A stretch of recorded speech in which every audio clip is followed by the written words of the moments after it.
Gasoline prices are up 20 cents a gallon over the last 30 days on average. Is the president saying that if people are paying more at the pump, that is essentially a direct result of Vladimir Putin's actions, and he is to blame for the current burst we've seen in higher prices? Well, the president wasn't making a market assessment or how the market moves. What he was conveying very clearly to the American public is that if Russia were to invade and we were to put in place crippling sanctions, that would have consequences or an impact here at home. So I know that wasn't exactly how you were asking the question, but that was what he was conveying in his answer. In terms of the price of gasoline, what we've seen is we know back in December, it went down by about 10 cents thanks to tapping the Strategic Petroleum Reserve, something where there are still releases that have been ongoing. The president also made clear in his remarks that he is open to all options are on the table to help bring down the price of gasoline. But he wasn't making a market assessment. He was just making clear to the public that if Russia invades and we put in place crippling sanctions, that would have an impact on the public. And then secondly, on Ukraine, the president talked about diplomatic efforts. Yeah. Could you go into more detail on what those diplomatic efforts could be? Is this going to be more U.S. interaction? Could there be a face-to-face meeting with Putin? And then how would you define success under diplomacy? Is it as simple as no invasion, or are there broader goals you're looking for, given that everything is now on the table, or more things are on the table? Sure. Well, on the first part, you may have seen or not that our Secretary of State spoke with Foreign Minister Lavrov earlier today. The President spoke with President Macron earlier today as well. I think the readout just went out to all of you, or it should be in your inboxes as well.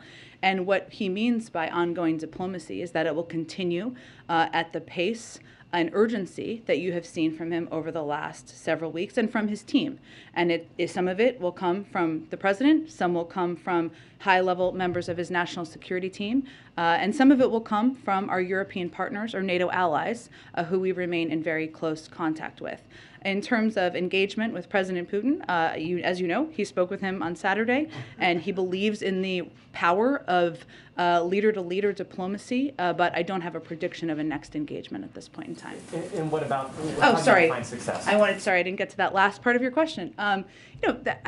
We define success is, I think, how a lot of our European partners and NATO allies would define it, which would be a de-escalation, a proven de-escalation at the border of Ukraine, where the Russians are pulling back their troops, where they are making clear to the global community, to the media, to the public, that they are not invading Ukraine and backing that up with actions.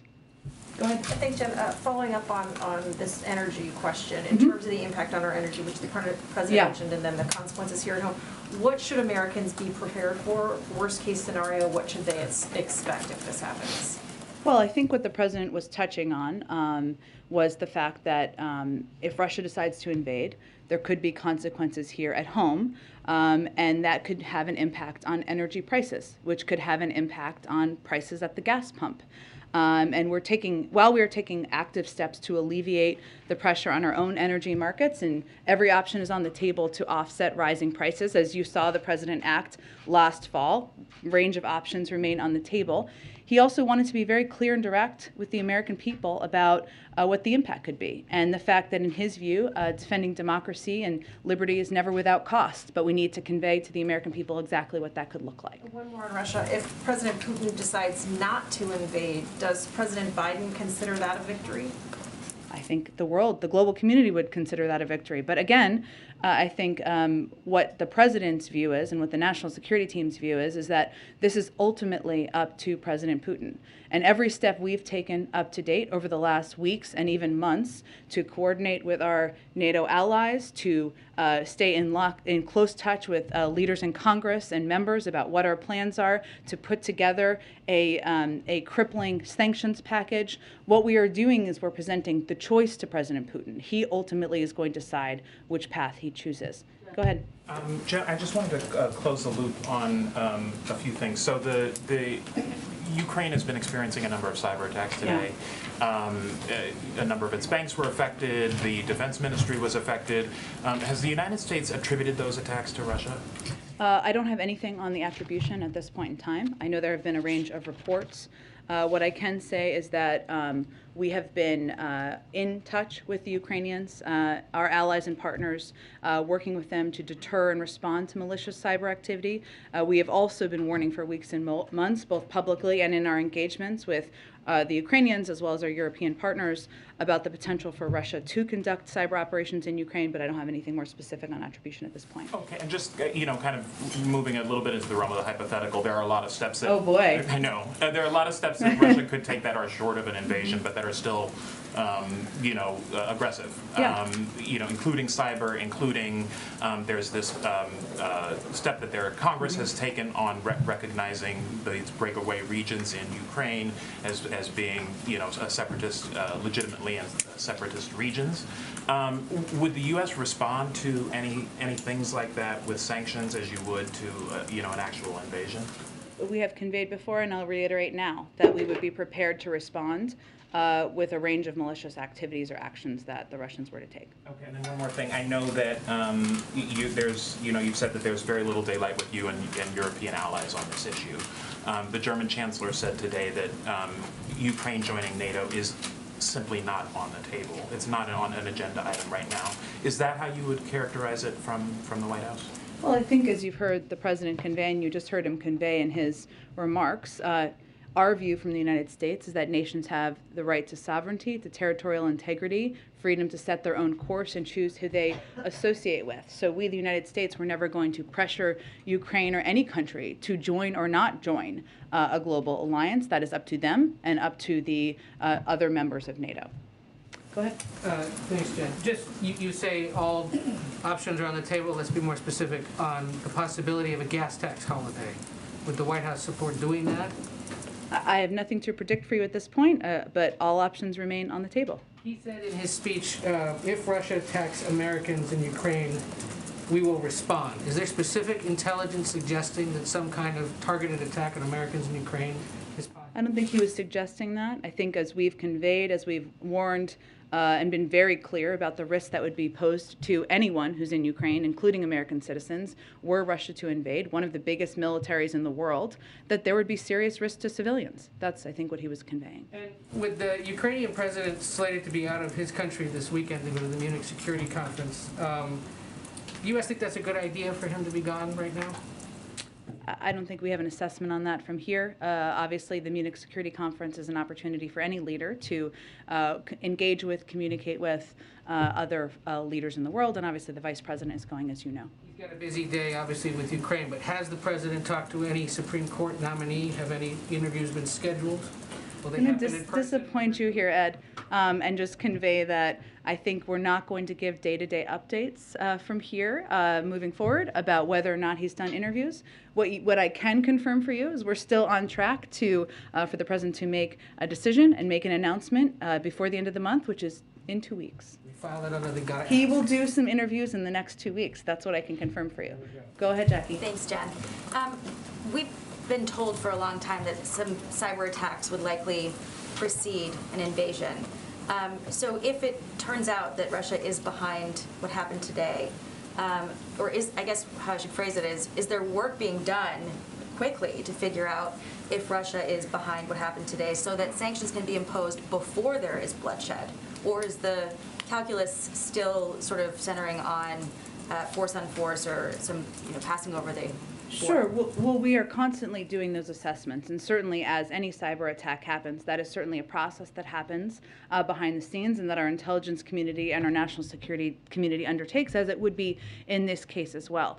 I would note, though, as it relates to sanctions, one, there's a range of means that we could respond, both seen and unseen, so it's to a cyber attack or any other attack, and the President has the purview to do whatever he chooses in that regard. But our view remains that the crippling package of sanctions is an effective deterrent. So if you do that all in advance, what is to stop them from moving forward? Now, that may be a different of policy issue, different as of opinion, I should say, on policy issues with some in Congress, and that's okay, but that is our view from the administration. And then, this may or may not be related at all, but is there any information on what caused the power outage on the North Lawn? I mean, every TV network lost power at the same time during It was a very President's remarks. inconvenient time, I will just note for all of you and for us. I don't have any assessment of that, no, Okay. or yes. And Go then ahead. does the White House view Ukraine giving up on NATO aspirations as a possible off-ramp? Understand that, you know, the president has said, the administration has said over and over that, you know, NATO members would not, you know, encourage or would not give up that ability for someone else to join. But, you know, they do have a long way to go. And now that there's, you know, all of this concern that if there was a member, if they did become members, it could potentially trigger Article 5. Is there any discussion among NATO allies about, you know, how significant it would be if Zelensky were to make that offer himself?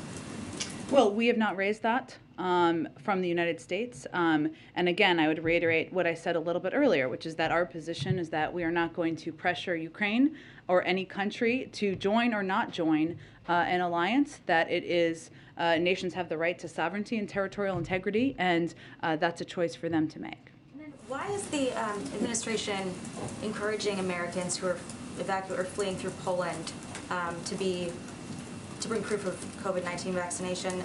As I understand it, Poland does not require that. So is there going to be a shift in messaging for Americans who are trying to get out through Poland?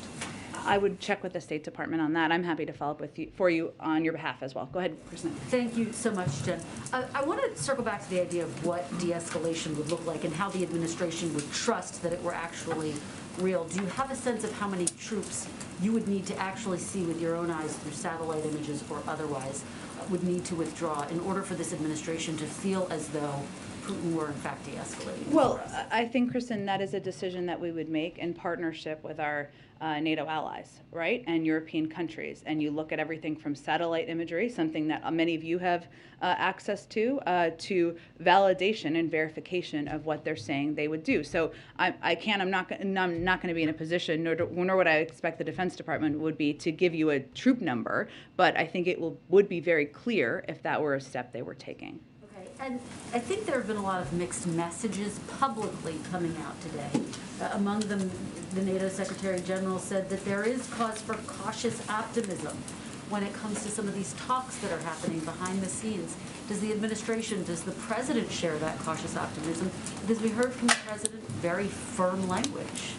Well, the president also conveyed it would be positive if it was verified that they pulled back their troops. And certainly the openness to diplomacy is something that everybody should support, and I think our NATO allies would support as well. At the same time, we've seen this playbook before, and especially given the history of President Putin and the Russians, their history of false flag operations, of misinformation, we need to verify. So, and I guess that's my question. Does the administration share the NATO Secretary General's cautious optimism? I think I don't think we need to put in more words than what the president just conveyed in a speech to the country. GOP senators have unveiled a sanctions bill. Have you assessed whether or not this is something the administration wants to see some movement on? Is this something that you would potentially support, given that the bipartisan talks stalled?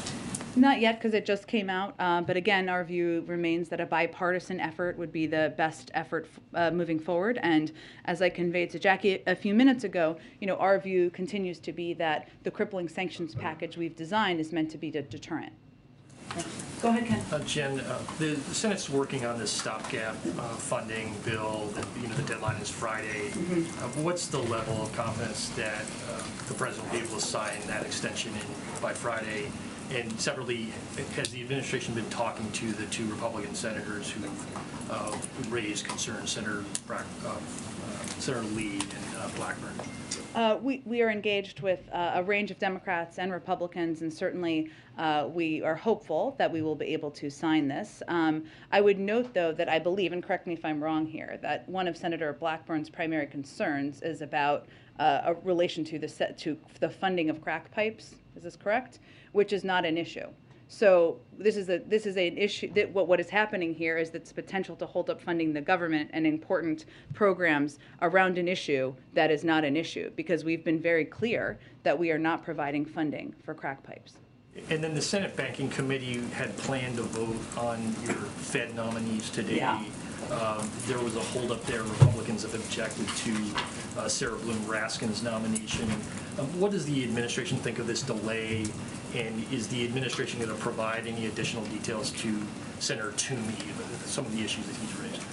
Well, let me first say that this is in a very extreme step that's totally irresponsible in our view. It's never been more important to have confirmed leadership at the Fed to help continue our recovery and fight inflation. And obviously they have a unique role to play, an important, a vital role to play as it relates to inflation. And I think Democrats and Republicans have agreed on that for decades. So Republicans are out there saying inflation's a problem, it's a huge issue, we agree. And then they're not even bothering to show up to even vote against these nominees to the Federal Reserve. What message is that sending to the American public? So and I would note just on Sarah Bloom Raskin, since you asked me about her as well, she's one of the most qualified individuals to ever be nominated to the Federal Reserve. She's made the strongest ethics commitments in the history of the Fed, even as she's made extensive disclosures to the Banking Committee as a natural part of the process. Senator Toomey has continued to promote false allegations that have already been shot down by ethics experts, the Kansas City Fed, the founder of the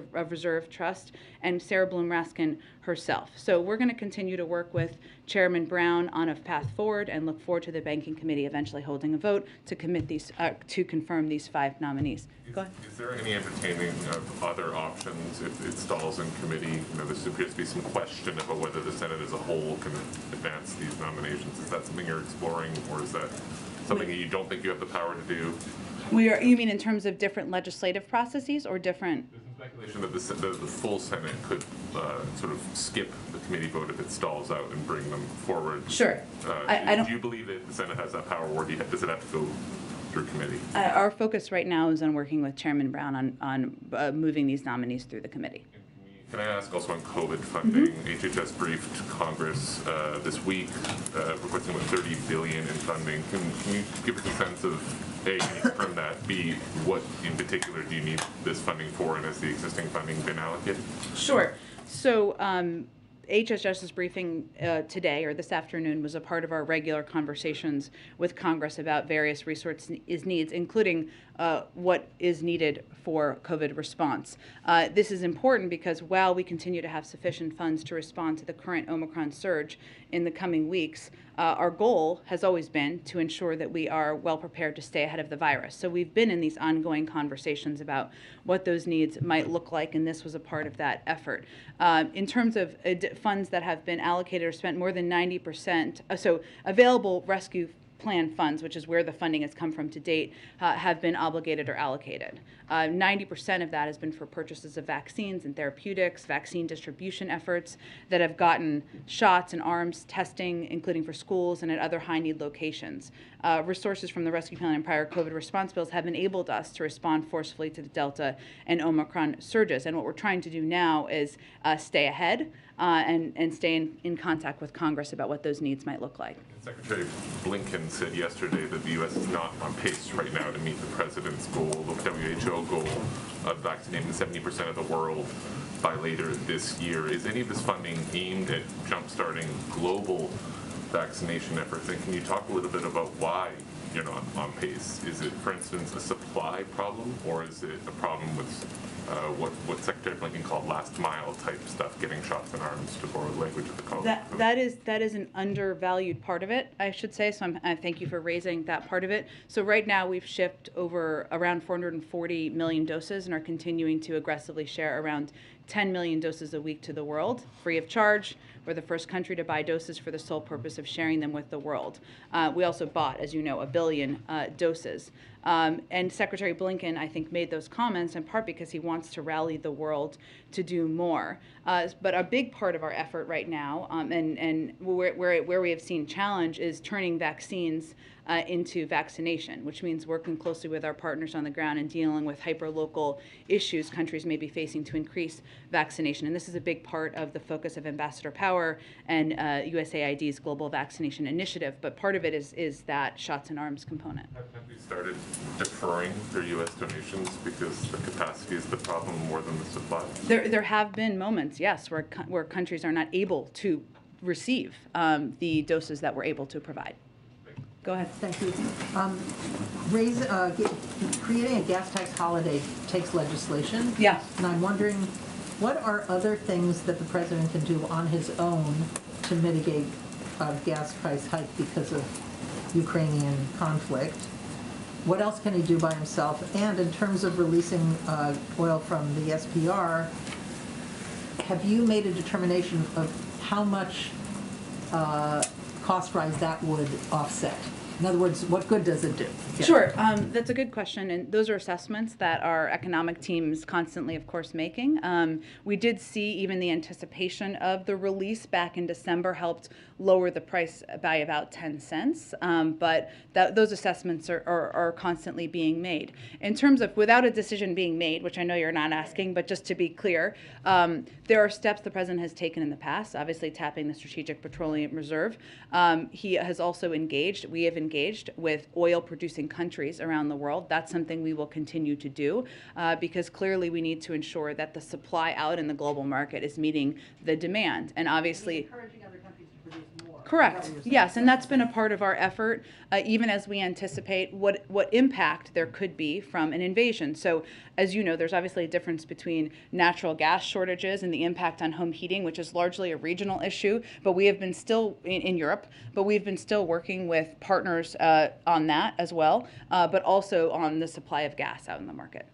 Oil, I should say, for gas. So go ahead. The president said that an invasion remains distinctly possible. Yeah. Some senior administration officials said a couple days ago that as soon as this week. Is that still the timeline, or has anything shifted based on the kind of mixed messages of the last couple days?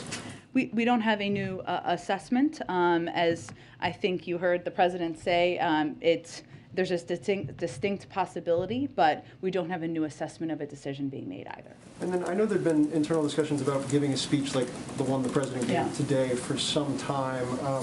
Why today?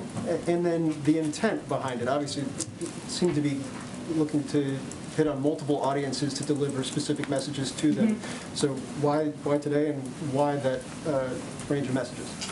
You know, Phil, I mean, you all have been covering this very closely, the potential of an invasion, our diplomatic engagements, and there's no question the American people have been consuming what you have been reporting. But I think we felt, and the president felt, it was important to be very clear and direct with the American people about what the impact could be on them, what the consequences would be, what our values are, and why it is important to stand by not just the territorial integrity and sovereignty of a country, but also stand among our allies and partners around the world. So it was very important to him to lay out very clearly what's the steps we've taken, the actions we're prepared to take, what's at stake for the United States and the world, and how this will impact us here at home.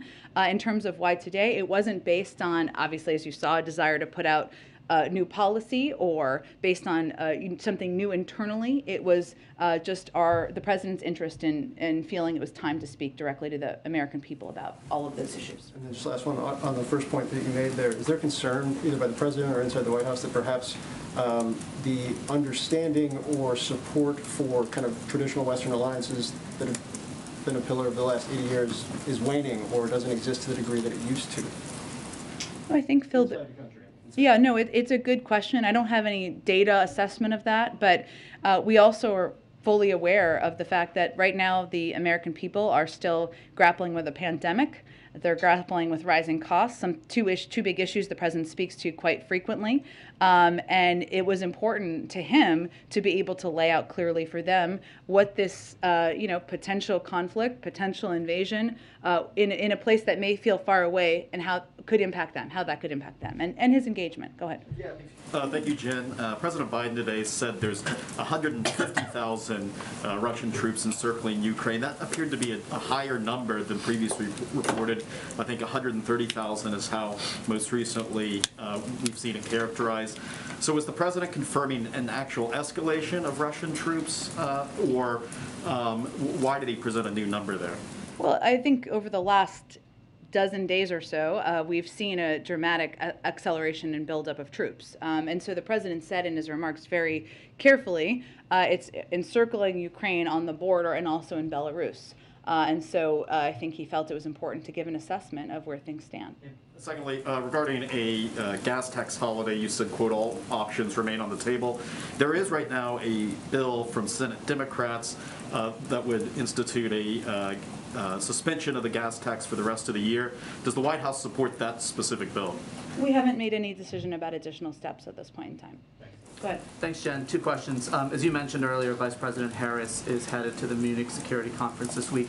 Does the president plan to also send Secretary Blinken? And if so, would a last-minute addition suggest a different or perhaps reduced or more limited role for Vice President Harris at that conference?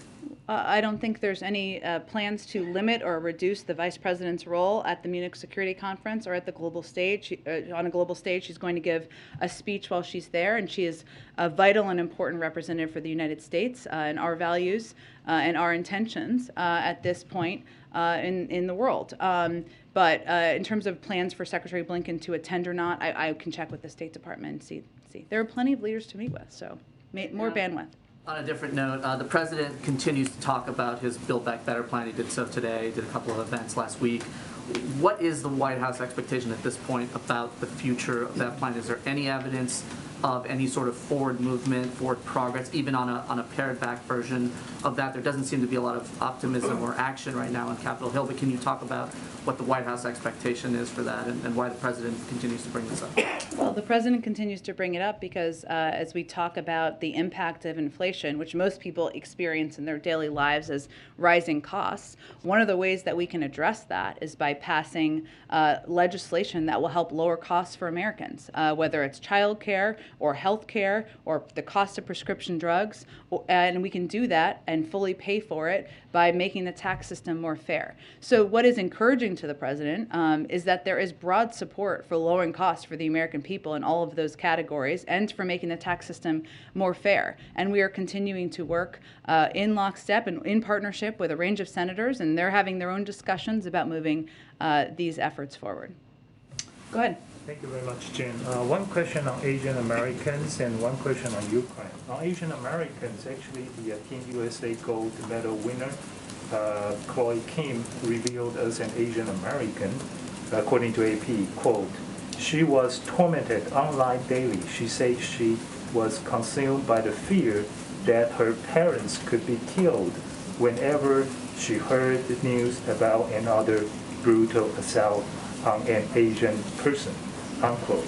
Actually, under President Biden's watch in 2021, the anti-Asian hate crimes increased by 339%.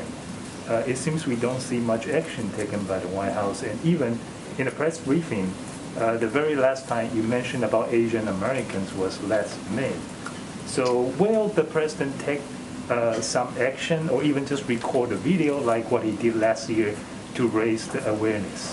Well, let me say first that Chloe Kim, I'm obsessed with the Olympics, so I'm just going to give you a little biography here, but she's 21 years old, and she made those comments, which is incredibly courageous and brave that she spoke out about the fear she has for her family members. And she's not the only Asian American to do that, but she is somebody who is now a double gold medalist, amazing. And so I just want to take a moment to applaud her for her courage in doing that. I will say that the president has put in place a task force. He has hired a senior level staffer to be a representative and be someone who can speak to these threats and these concerns and these fears felt by the Asian American community because there's a number of steps we need to take and continue to take to address. And we've seen this rise, unfortunately, because of hate-filled rhetoric and language around the origins of the pandemic. And that is something that Asian and Americans across the country have been feeling. So I can just reiterate for you that the president is absolutely committed to continuing to speak out, to crack down, to take steps, and again would thank Chloe Kim for her courage. Go ahead, Anna. I just have to keep going because we got to. On Ukraine, Jen, President Biden said that we should give diplomacy every chance to succeed. Secretary Blinken, after his call with Foreign Minister Lavrov, said that a window remains open to resolve this peacefully. On the timeline, how long does the president think that window should stay open if there's no invasion but also no pullback of Russian troops? Well, what's the alternative if we don't leave the window to diplomacy open? Right? I mean, you know, our objective, obviously, as you heard the president say today, there is no threat the United States is posing to Russia, to the Russian people. There's no threat that Ukraine is posing to Russia. What we're working to do here is leave a forum for de-escalation and prevent a war. And so to us, the door to diplomacy should always be open, and we should always look for opportunities to de-escalate. Concern this turns into like a frozen conflict, basically, where troops just stay on the border and there's no invasion but also no pullback? Well, again, there's going to have to be a continued dialogue and discussion, but Russia not invading Ukraine and not risking and impacting the lives of many, many people in that country, including potentially American citizens, would certainly be a step we would welcome. What Americans should prepare for, you mentioned the threat of cyber attacks. The president mentioned that as well. And we know Homeland Security has previously mentioned they've seen an uptick in scanning on U.S. critical infrastructure and so on. Should Americans be prepared for a potential Russian cyber attack on critical U.S. infrastructure or other networks? Well, I would say even before we've been discussing the buildup of troops at the border, and even before we've been discussing the bellicose rhetoric, we have seen an uptick in cyber activity by malicious actors around the world, either those living in countries or the countries themselves. And so that is something, I don't have any new threat or new warning to pose today, but that is something we have certainly been amping and increasing our focus on as a threat that's emerging, but has been the case for the last several years. Can you take a question on Africa? Yeah, 1 second, go ahead, and then I'll go to you. Jen, just this hour, lawmakers put out a bipartisan statement warning President Putin. I know you've said from the podium that the White House doesn't need Congress to pass a sanctions package to implement your own sanctions package, but wouldn't it have sent a stronger message if there had been an agreement reached? What message do you think it sends to Putin that all we got out of Congress was a statement? I think President Putin knows very clearly, because he's heard it directly from President Biden's mouth, that if he invades Ukraine, that there will be crippling sanctions, and we don't need Congress to act in order to do that. And when will the president make a decision on any new energy policies to impact prices at the pump? Because even without an invasion, prices have risen beyond where they were before the emergency reserve release back in November. You're right, and the president is very focused on making sure we're doing everything we can to lower the cost for Americans in any way it hits them, whether it's prices at the pump or when you go buy a pound of meat or wherever it may be. So we're continuing to assess, and he's continuing to look at options. I don't have a prediction of any decision, though. Go ahead. I'll go to you after, Simon. Go ahead. Switching topics entirely, the president is headed later this week to Ohio. He said that he'd like to be out in communities with people more frequently.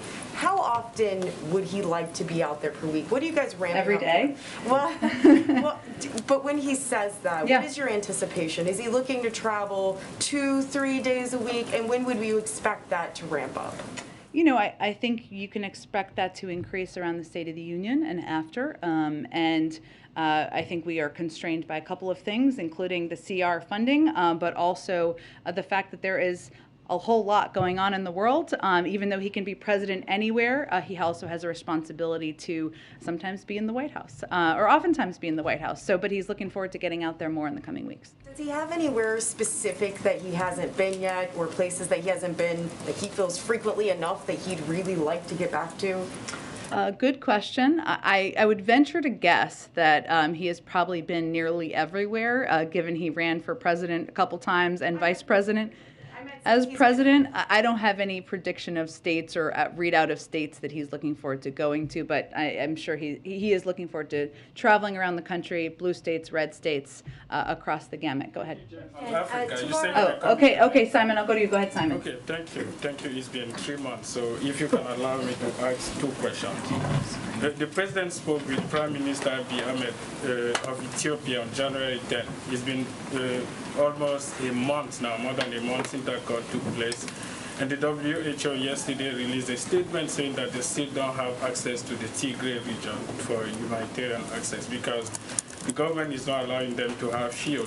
So is the president still interested in anything else apart from Ukraine?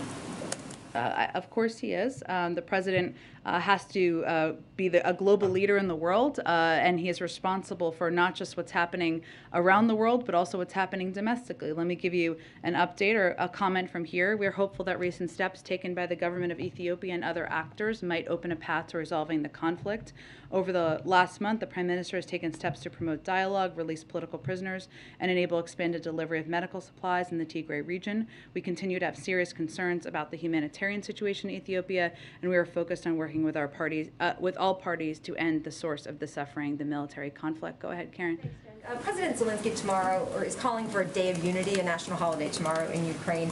His message for the last couple of days, if not longer, has been don't panic to Ukrainians. Does the administration have concerns that Zelensky and Ukrainian leaders have not adequately prepared the Ukrainian people for a Russian invasion?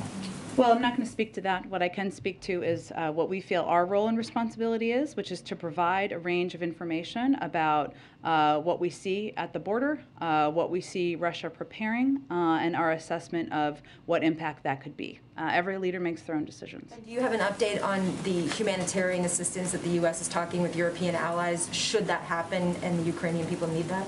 Sure. I know Secretary Blinken made an announcement, I believe it was yesterday, about additional assistance. Let me just see if I have any more details on it in here, and if not, I will get that to you shortly after the briefing. Karen, let me just see.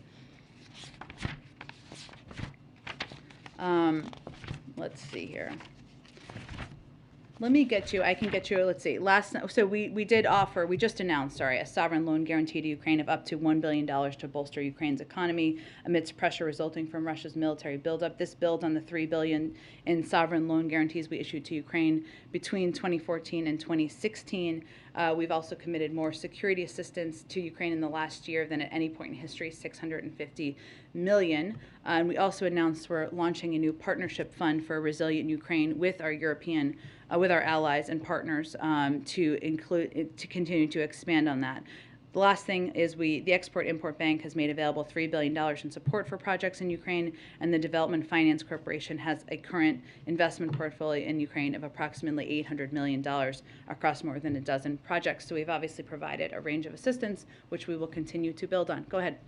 Jen, will Vice President Harris be meeting with President Zelensky when she's in Munich? I don't have anything on her planned meetings at this point in time. I expect we'll have more as we get a little bit closer, and I expect they'll do a preview call from her team as well. And then an Olympics question. Yeah. Does the administration have any reaction to the IOC's decision to allow Russian figure skater, and what's her name, Kamila Valieva, to continue competing in the Olympics after her doping scandal? Well, I would point you to the statement made by the U.S. Olympic and Paralympic Committee, who opposed the decision made in Beijing, saying it, quote, appears to be another chapter in the systemic and pervasive disregard for clean sport by Russia. But these were independent decisions made by the U.S. Anti-Doping Agency and Court of Arbitration for Sport. We don't have any additional comment from here. I would point you again to the U.S. Olympic Committee. Go ahead. Yeah, so the U.S. Energy Information Administration shows data that Russian oil being imported in the U.S. has been increasing over the past year. In May of 2021, it was the most on record. Now, the president said he wants to use all tools to keep gas prices down. Is he looking at temporary things to keep gas prices down should there be a Russian invasion? Or is there any consideration to reversing some of the policies and going back to increasing U.S. energy independence? I don't have anything to detail for you, in terms of what he is considering, but our overarching objective is to decrease the impact on American consumers and increase the impact on Russian leaders. Well, you talked about the boycott on the Republicans of the Fed nominees. Does the White House support allowing 4 of the 5 nominees to go through and then dealing with Sarah Raskin later? Again, we are working with Chairman Brown to move all 5 nominees forward. Go ahead, right there. Go ahead, yeah. Thanks, Jen. Do you have any update on maybe steps the White House is taking in the event that the trucker protesting in Canada heads to the U.S. and also especially to D.C. around the time of the State of the Union?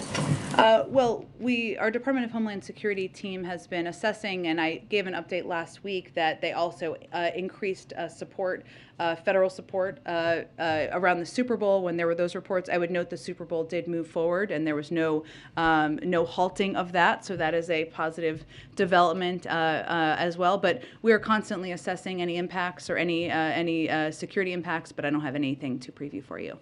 Go ahead. Thanks, Jen. I wanted to ask, back to the Supreme Court, the President received a report with recommendations on how to reform the Supreme Court late last year. Has he at all reviewed the report yet and taken a position on it? It wasn't, I would just remind everyone, it wasn't recommendations. It was a broad assessment from across the gambit of scholars from all ends of the political spectrum who were looking at a range of historic issues as it relates to the court. The President has been reviewing that, but I don't have anything to read out for you on that front. The other thing I wanted to ask you was about voting rights. The President signed this expansive executive order a year ago on voting. I believe Susan Rice put out an update on it in September or October. Could you provide an update on what agencies are doing? We're going to start seeing elections as soon as next month. I believe that's in Texas, but other states are going to start to have them. Yes, I do have a lot on this, not in front of me. So in terms of what agencies are working on or what they've been working on and what they've basically been doing, so you have more detail in this than maybe others do, but all of the agencies were tasked with putting together their own plans to expand voting access, and they've been working on those plans. They're all at different points in the review process and how it will be implemented. But if you look at past examples where I think it was back in the 90s where if you went to the DMV to renew your driver's license, they would offer you the opportunity to register to vote, stuff like that. But let me see if we can get you something and anyone else who's interested after the briefing. Okay, we'll do one more and then we'll wrap it up. Go ahead. Thank you so much. One on China, one on Afghanistan. First of all, China's foreign ministry has been really critical of U.S. rhetoric on the Russia-Ukraine crisis, calling it hyping up the possibility of warfare, saying the U.S. is clamoring for bloc confrontation. What does the White House make of this rhetoric? Are you going to take any action against it, either through talk or other means? And what do you make of this closeness between Moscow and Beijing? Well, I would say that the meeting that they had a couple of weeks ago reflects an approach both countries have already taken for some time, which is to move closer together. We know, and we've said before, but China's not in a position to compensate Russia for their economic losses, and we have tools to deploy if we see foreign companies, including those in China, trying to backfill sanctions. I would say our overarching view, though, is that if Russia chooses to move forward, it will cost China and how it's viewed in the eyes of Europe and the world. And that's something for them to assess. We are trying to prevent a war here. That is why we are putting information out and why we are engaging with the global community. How do you respond to Afghans who are critical of the executive order that proposes to split the frozen Afghan money? They say that they weren't involved in the 9/11 attacks, so why are they getting less of these funds that they're entitled to? Well, I would say that first, let me start with the fact that this is one step in the process. No funds can be transferred until the courts make a ruling. What the President was trying to do was enable certain U.S.-based assets belonging to Afghanistan's central bank to be used to benefit the Afghan people. Otherwise, it would have been held, right? And that money wouldn't have been going. And so that's why we saw it, and he took a proactive step to facilitate access to $3.5 billion of those assets for the benefit of the Afghan people and Afghanistan's future.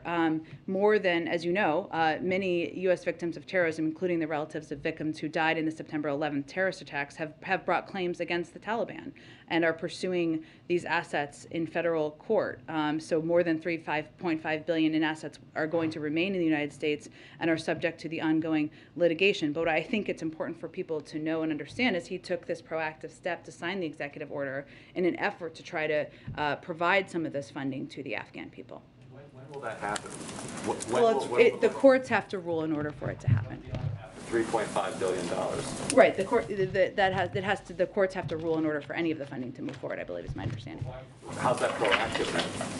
He's making clear that he believes that half of the funding should go to the Afghan people for humanitarian purposes. Thanks, everyone. Thanks, Jen. Will President Biden meet in person with the Russian president? I think I answered that question a little bit earlier.